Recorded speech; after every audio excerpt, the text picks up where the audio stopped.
As a business owner or web developer, you know what it's like to juggle all your responsibilities and your things to do.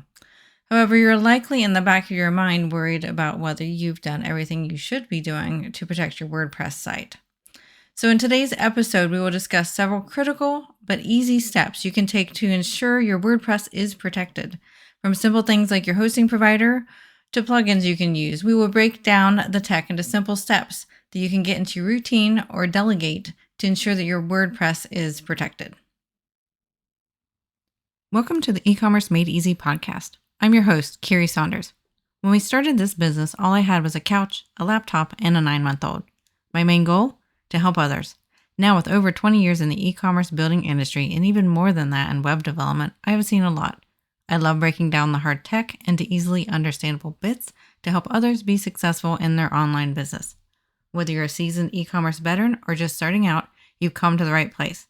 So sit back, relax, and let's dive into the world of e-commerce together. Welcome back to today's episode. So what we're going to be talking about today is protecting your WordPress site. We have pretty much all of our clients have a WordPress site, whether it's WordPress by itself or integrated into a shopping cart.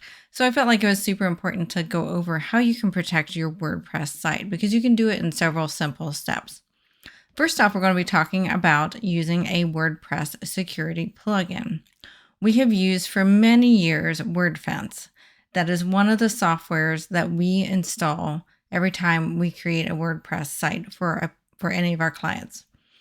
So the great thing about WordFence is it auto updates and protects you across lots of things. And it will also let you know when your plugins are out of date. It protects you from brute force attacks, logins in the admin. So if there are too many failed logins, it automatically blocks those IP addresses from trying to log in again. So it's a great basic security method. Now, WordFence provides a free version, which is what we install by default. Some of our clients have opted to use their paid version as well. So the big difference between the free and the paid version is that the free version basically blocks attacks using basic tools, but the one downside is it has a 30-day delay on firewall rules and malware signatures. So those are just indicators from the web and all of its research as far as to what places are a source of attack and what malware is out there trying to attack WordPress. So if your site's not super busy, it's probably fine to use their free version. Now, if you do have a very busy website that's a WordPress website, I would recommend at least the next step up, which is at this point in time only $119 a year, so about $10 a month. Super affordable, I believe. And it gives you real-time firewall rules, real-time malware signature blockings, country blocking, and over 40,000 malicious IP blocking with their dynamically updated IP block list. And that also includes premium customer support. So if your website is busier or you want a bit more insurance, I would recommend their paid version. But like I said, we have lots of websites using the free version, and it is successfully blocking malicious attacks to their website. All right, so next let's go to secure passwords. And I'm kind of excited to talk about this one because it can be kind of a fun topic to talk about because a lot of people think that their website passwords are secure when they might be secure for a human to guess their password, but for a computer, they're less secure than they think they are. So we know the basics probably. You need a mix of uppercase and lowercase letters. You might want some numbers and some symbols in your passwords, but is that really enough? It actually turns out it is not if that is a short password. So we need to make sure that our passwords are sufficiently long. So you can use silly phrases to make it easy to remember, but hard for a computer to guess. So in our show notes, I'm going to point out this really fun XKCD comic that is all about password security. And it dates back, I should have looked up the date, but it's at least 10 years old, I think, this XKCD comic, because I remember it when we were at a previous location for BSys Engineering, which was about 10 years ago. And it's a hilarious one, but it really puts across a great point. And XKCD, if you aren't familiar with it, is just basically they describe themselves as a web comic of romance, sarcasm, math, and language. It was created in 2005. If you've not heard of it and you're a little bit techie, you're going to find it to be pretty funny. Okay, so in their example, they have a word called troubadour. It's an uncommon word, right? So you would think it might be hard for a computer to figure out. Well, it is only, let's see, 1, 2, 3, 4, 5, 6, 7, 8, 9, technically 10 characters, but in their example, they're missing one of the U's in it. And then they just added on the end of it ampersand 3. So they used a 0 for one of the O's in troubadour and a 4 for the A, and then an ampersand 3 at the end. So zeros are typically normal to replace for O's, the letter O, and 4s are typical for people to use in place of an A. So that's actually pretty easy for a computer to guess because it knows its common substitutions in a dictionary word. And then the ampersand 3 is just something at the end. And the XKCD comic describes this as a hard word to remember for humans because, well, which 0 did you put in place of an O? Where did you do that? What did you put at the end? What special character? What number did you put? So it might be a little bit hard for you as a user to remember it, but it's actually pretty easy for a computer to guess it. And the reason is the length of the password is only, let me count it, 1, 2, 3, 4, 5, 6, 7, 8, 9, 10, 11. It's only 11 characters long. So in this situation, they go through all this math, which I won't bore you with, but basically it will take about 3 days for a computer guessing at 1,000 times a second, which isn't hard for a computer. It takes about 3 days to crack that password. Seems like a secure password, right? But it's really not. Something as silly as their example, which is correct horse battery staple as a password, is much better than that shorter, more complicated password. So let me repeat that again. Correct horse battery staple. Really weird, random set of 4 words, right? Each of those 4 words is more than 5 letters long. So we have quite the lengthy password. In this example, even though it doesn't have uppercase or lowercase or some special characters in it, it actually is going to take 550 years to guess it for a computer at 1,000 guesses per second. That's quite the difference, right? So what you can do is use this silly comic to help you come up with passwords that will be harder to crack. So I will link in the show notes to this specific XKCD comic. It's pretty funny and it's enjoyable. I always brings back great memories when I look at it because I still remember the day sitting in the office at BSys Engineering whenever this comic came out, and we were laughing about it. It was really funny. So if you do something like this, 3, 4 kind of longish words, and nowadays I would recommend some capital letters in there as well as some special characters at the end, something you can remember, but you want to have a long, nice, secure password. Okay, so something else you can do with WordPress now is it has built-in two-factor authentication. So if you're not familiar with that, and you probably are already because that is being forced in many applications, it is a way to force you to have not only your password to log in, but also something else, whether that's your email, that you get a specific code that you have to type in, whether it's a text message to your phone, or an app notification to one of the secure multi-factor password authentication apps. So enabling two-factor authentication is super easy. It's just a checkbox under your username when you're in your WordPress admin, and you can turn on two-factor authentication. I totally recommend it, especially for those that have a more busy site. You do want to have at least a couple layers of security, and that would be one simple way to turn it on. There's another way you could do, but it's a little bit more techy, but the two-factor authentication would be super simple to do. All right, that was a really short topic because it's just simply turning that on and enabling it. All right, so next up is updates. Now, I have talked about this in previous podcast episodes, but one of the most important things you need to be doing to your WordPress site is updating it regularly. I highly recommend once a week at minimum. WordPress gets updated a lot as well. It says plugins that you use get updated pretty frequently.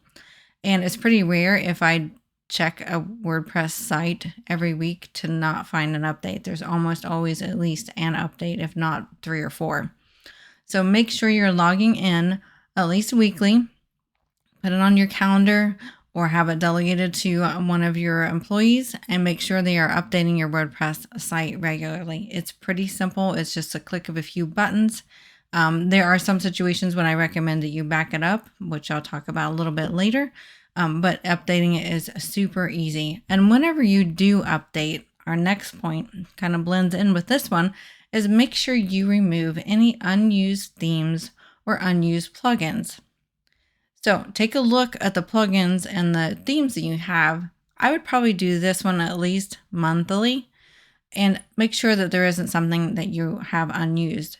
And you also want to make sure that you don't have a plugin that is abandoned. So I've talked about this in a previous episode about what you need to be doing on your website regularly.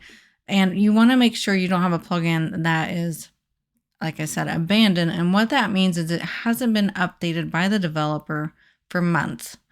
I would probably remove anything definitely that hasn't been updated in 6 months or more, but you really probably want to be looking at the 3-month window, that it needs to be updated pretty regularly, whether that's at least every month, but somewhere beyond 3 months, if it's not been updated, it might be abandoned by the developer, and it's going to be vulnerable to security updates eventually, because technology changes all the time and we find new vulnerabilities all the time. And if it's not regularly updated, then it's likely going to be vulnerable. Okay, so besides making sure you remove unused themes, plugins, or outdated ones, next we also want to make sure that you have a secure hosting provider. We've touched about this in other episodes, but I want to make sure that I bring this up again on this podcast episode, because I realize you may not be listening to every single episode, and it's super important.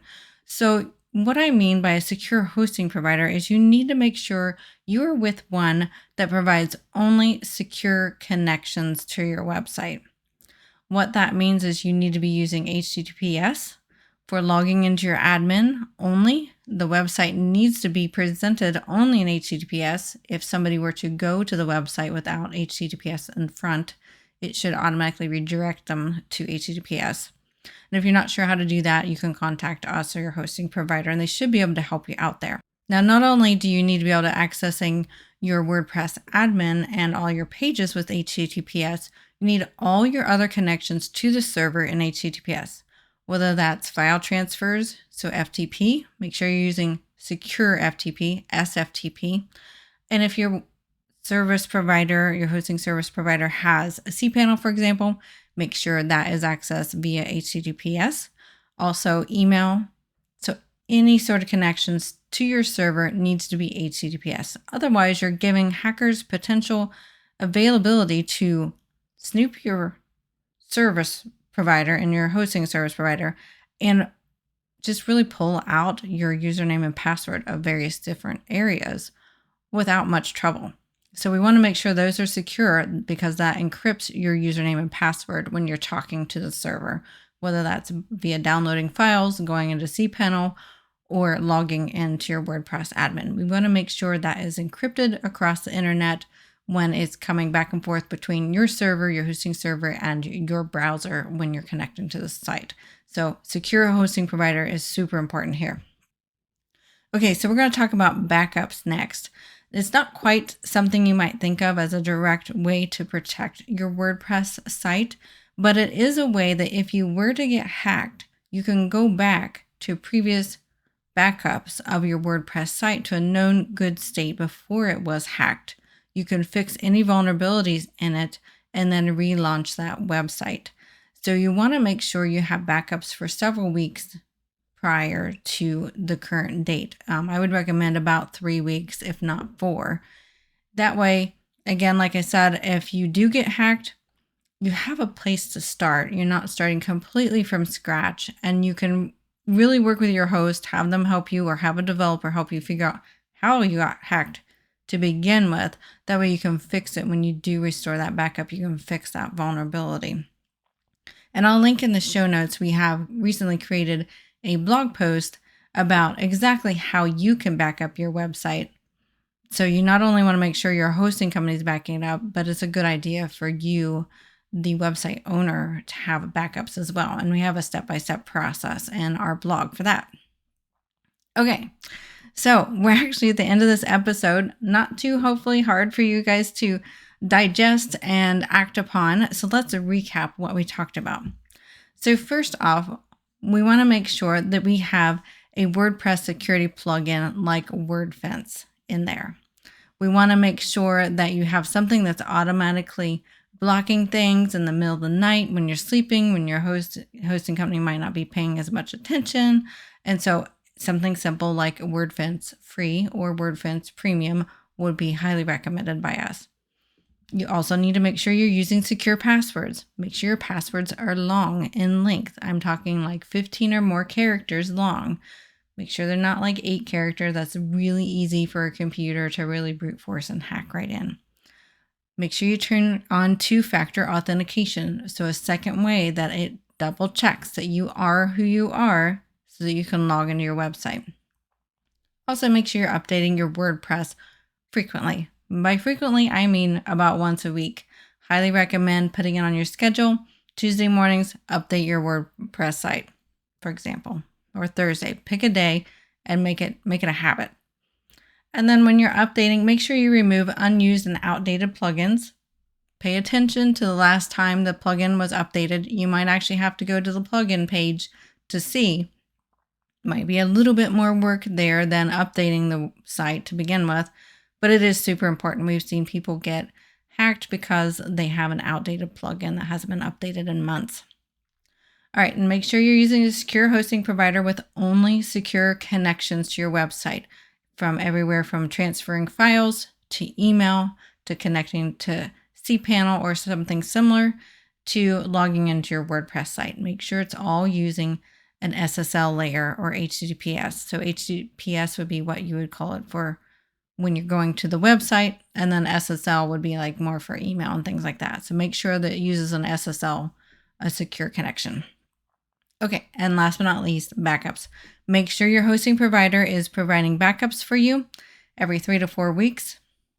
They need to have backups for at least that long, and make sure you're regularly backing up your site too in case something happens to your hosting provider's backups or you just need it for other reasons. So thank you for tuning in to this week's episode of E-Commerce Made Easy podcast. I hope you really enjoyed it and you got some great tidbits on how to secure up your WordPress site. I would really appreciate it if you gave us a review on your favorite podcasting platform. Be sure to subscribe if you're new to us and share this with a friend, somebody you also know who has WordPress, who could use our help in making sure that their site is protected, because we're all in this together. See you guys next week.